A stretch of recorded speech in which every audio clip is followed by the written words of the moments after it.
Chapter 56, Resolutions. You know, I was thinking about spark energy recently, Wheeljack said. It's up on Perceptor's table. It's really fascinating. I wonder if you could. Spark energy. Perceptor asked. If he starts experimenting with spark energy, we are all in deep trouble. What about it? Also, I really wish he wouldn't sit like that. We were in Perceptor's front room, waiting to hear the outcome of the election. Shockwave was pacing, Orion was playing with the radio, and Wheeljack and Perceptor were in deep scientific discussion. Or they had been until now. Spark energy wasn't typically considered a scientific topic, and it was kind of an awkward subject. Ratchet wasn't there. I hadn't seen him much since he decided to change his project. For all his insistence that Shockwave get enough rest, he didn't seem to care about rest himself. Yes, Wheeljack said. It's one of the few kinds of energy that we can't contain or utilize. Yet it is incredibly powerful.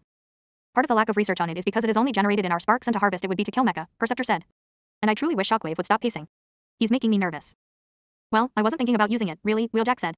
Maybe trying to influence it though, you know, like a bond does. You don't need science to bond with someone, Perceptor said. No, but there is science to it, Wheeljack said. And if we could figure it out, maybe we could stop broken bond deaths from being such a problem. That's how my fem creator died.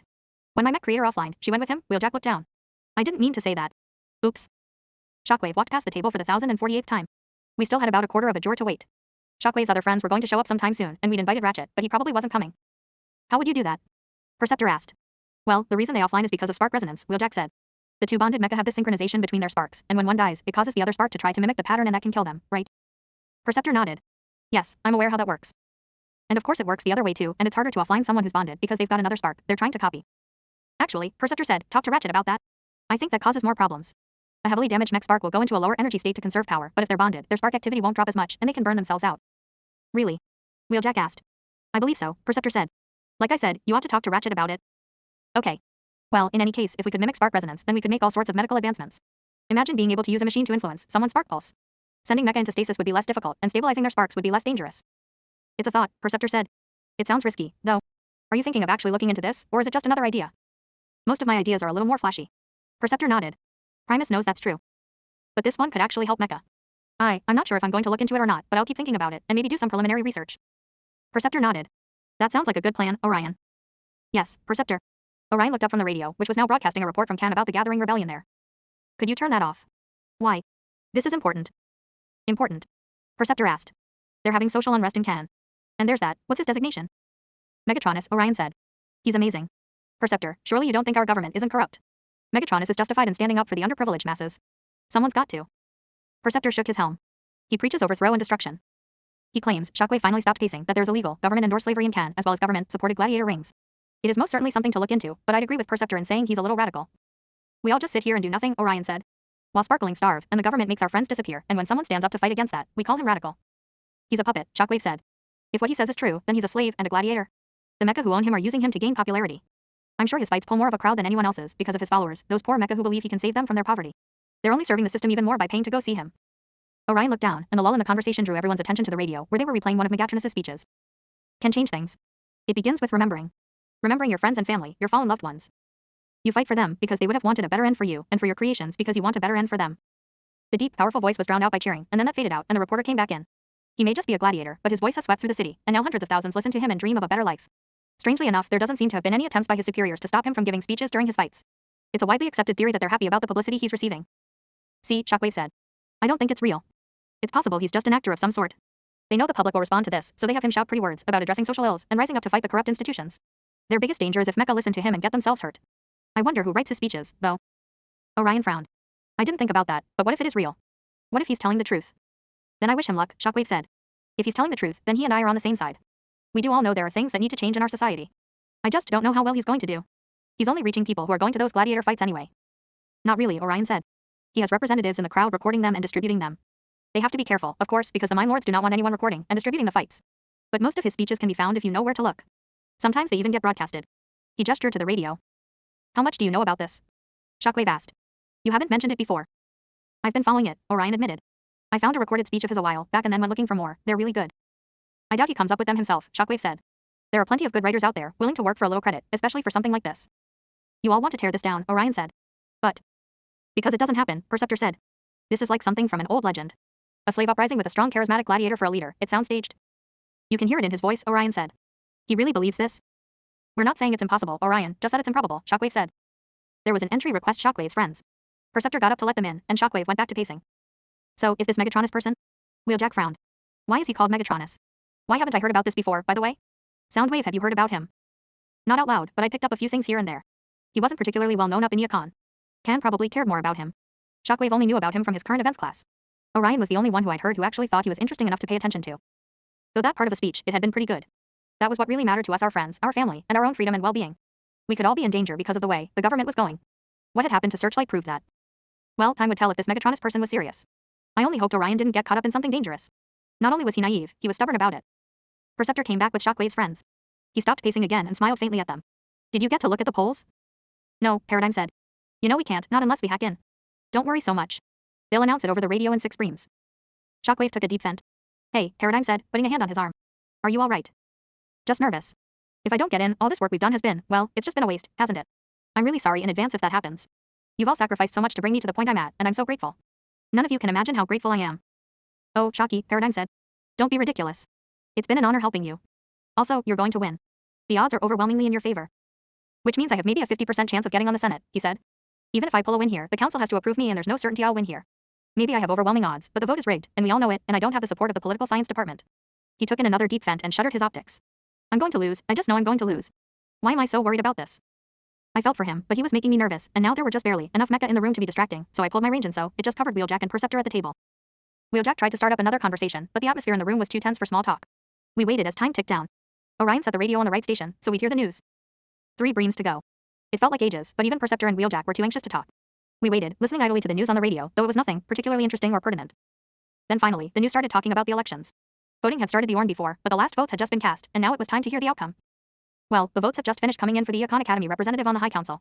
The position has a pretty high turnover for a council seat, and so we get to elect a new one every few forns. Our 2 main candidates this time have been Professor Quota, a renowned professor from the Department of Political Science, and surprisingly enough a student designated Shockwave, who is a political science student. Everyone held perfectly still, listening, waiting. It's been 76 forns since we've had a student in this position. And we're about to announce here whether that trend is going to change. Oh, just say it already, Wheeljack muttered. And the newest council member, according to the vote is. The tension and panic in the room were almost audible, even though my range was pulled in. Shockwave. Wheeljack and Shockwave's other friends cheered. Shockwave just stared at the radio. I made it. Yes. Paradigm laughed and threw her arms around him, pressing her forehead against his. The others cheered that as well, and Shockwave smiled. Hey, Accord said.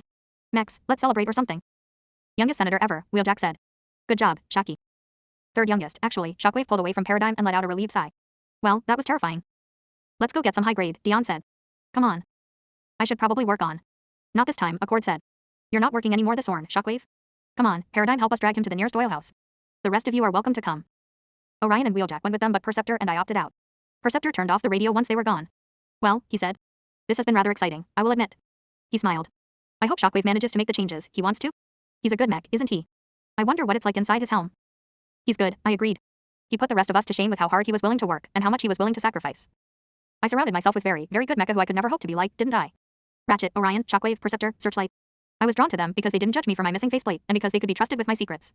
They thought of me as a good person too, and maybe I was in some ways. But I always had this feeling like I wasn't, like I was just pretending. The council was still deliberating about whether to accept Shockwave. Some of them didn't like his views on certain issues, but Alpha Trion was fully supportive of him, and Trion had a lot of influence. I was spending a lot of time in the Hall of Records, studying for finals, and Orion was busy because Alpha Trion had to be at the council hall to argue for accepting Shockwave. So time went relatively quickly, but I was ready for a break when Ratchet stormed in. For a moderately antisocial mech, Ratchet certainly had no shame when it came to making a scene. He practically ran past annoyed-looking clerks and library goers, over to my table. Here. He slammed a datapad down on the desk. I am done with this slagging project. Then he collapsed into a chair and shuttered his optics. I said quietly. Ratchet. I swear I could recharge for a whole slagging to Karen. It's been how many Orns now? I still have to come up with a presentation, and I haven't quite finished testing it. Oh, you're done with that cure? Yes, Ratchet said. It ought to work, too. The only reason we never did the research was because that slagging infection is too rare to bother with, but now if my research gets accepted, there will be one. You want to come with me to that femme's house again? Sure, I said. I needed a break anyway. Orion. Not coming.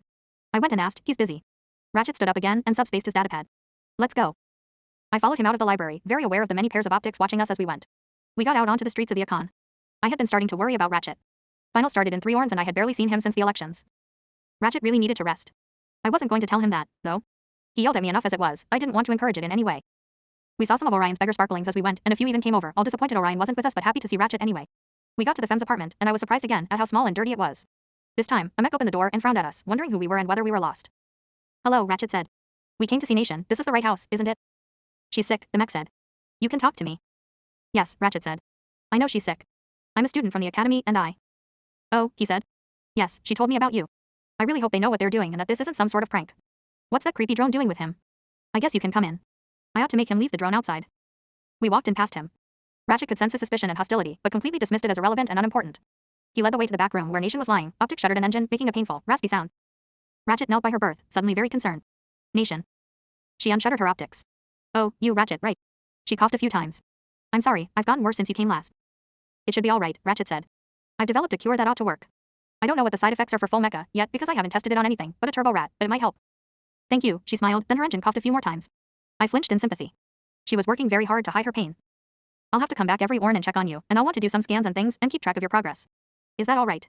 If this works, I'll be able to pass this cure on to other researchers who can continue to test its viability. She nodded, and Ratchet looked to the mech, who nodded once as well. What do we have to lose? She's dying anyway. But if the side effects cause her any more pain, this little student's going to have to answer to me. Okay, Ratchet pulled out a syringe from subspace. Here goes nothing. He gently pushed the needle tip into a crack between the plating of her armor, and used his scanners to make sure he found an energon line to inject into. Once the contents of the syringe were in her lines, he pulled out the needle and subspaced it again. I'll be back next Orn. You might not see a marked improvement for a few Orns. Can I test a few things? He took readings and scans, and then we got up and left. As positive as he'd been, he was actually worried. Her infection had progressed to the point where she might need surgery even if the infection was taken care of. Some of her systems might be beyond her self-repair functions. You did your best, I said quietly. Huh. Ratchet scowled. That's no help, though not if she dies. I told that sparkling I'd heal his fem creator. I can't fail now. I'm going to go back and keep working on this, run a few tests, and I need that presentation in 4 Orns. Slag, why is life so hard? I need someone to blame for this. I shook my helm. As Searchlight had been fond of saying, Ratchet was completely hopeless. At least Ratchet had given this project his all. I wasn't very good at that. If I'd been more committed to rescuing Searchlight, we might have been able to get him out in time. I would just have to remember to try harder in the future. I could not let something like that happen to any more of my friends. Unfortunately, that was easier said than done. Shockwave got onto the council. He and Paradigm, who was his assistant and eventually his sparkmate, represented the academy for a term. Shockwave decided to graduate after only 1 form at the academy because he didn't have time for school and politics as well, but he stayed on the council as the school's representative. I saw him less often because he was so busy, but when I did see him, he usually expressed frustration with his colleagues. He couldn't push his issues for fear of being voted off, so he had picked up the role of pointing it out when they were blatantly disobeying the fundamental laws the original council had set down, which didn't do much besides annoy them. Wheeljack decided to go on with school and take 2 or 3 forms to graduate. He wanted to learn everything he could. His research on spark energy was actually going places, which he was excited to tell anyone who would listen. We were all a little nervous about it at first, but the fact that Wheeljack was careless did not actually change the fact that he was brilliant, and the truth was that he was blowing things up less often now that he was an adult and actually had challenging projects to work on. Ratchet was making a name for himself in the medical department, both for offending mecha and for saving lives. He was also taking the long route and would probably be spending 4 or 5 forms in the academy before leaving. He was already having more success in his research, though, than many fully authorized medics. That femme with the infection had survived and recovered. Ratchet had been in trouble for using a test subject without the proper authorization, but they had decided not to kick him out of the academy for it. They were more and more willing to let that sort of thing slide. Orion never changed. His horde of beggar sparklings got bigger, but not by so much, he couldn't buy energon treats for all of them. He kept on and on about Megatronus, though, which Ratchet found rather annoying, and Alpha Trine seemed to disapprove of. I wasn't sure about that, of course, but he kept telling Orion not to listen to that nonsense, so I could assume. Megatronus, to the surprise of many, had come to be relatively well known all over Cybertron, and he had at least a small following in every city. Perceptor still thought he sounded a little fake, and I wasn't sure who to agree with. Part of me wanted him to be real, because it meant that someone was standing up, and no one had torn him down yet. It meant hope for other mecha to do the same. As for me, I stayed in school, though I kept changing my mind about what I wanted to do. At this point, I wanted to be a programmer. It would mean that I lived most of my life cooped up in some little office with a computer and my symbiotes, but that sounded perfect to me. Some might think I ought to use my abilities to do something dramatic and change the world, but I didn't think that just because I had them, I needed to use them. Besides, it would be a lot easier to keep from misusing them if all I was doing was programming computers. My one worry was that I would probably end up working for the government. Hopefully by then Shockwave and Alpha Trine would have forced them to get their act together. For a little while, it looked like everything was going well, or at least according to plan. But then, when Shockwave had been on the council for about a forn, things changed rather quickly.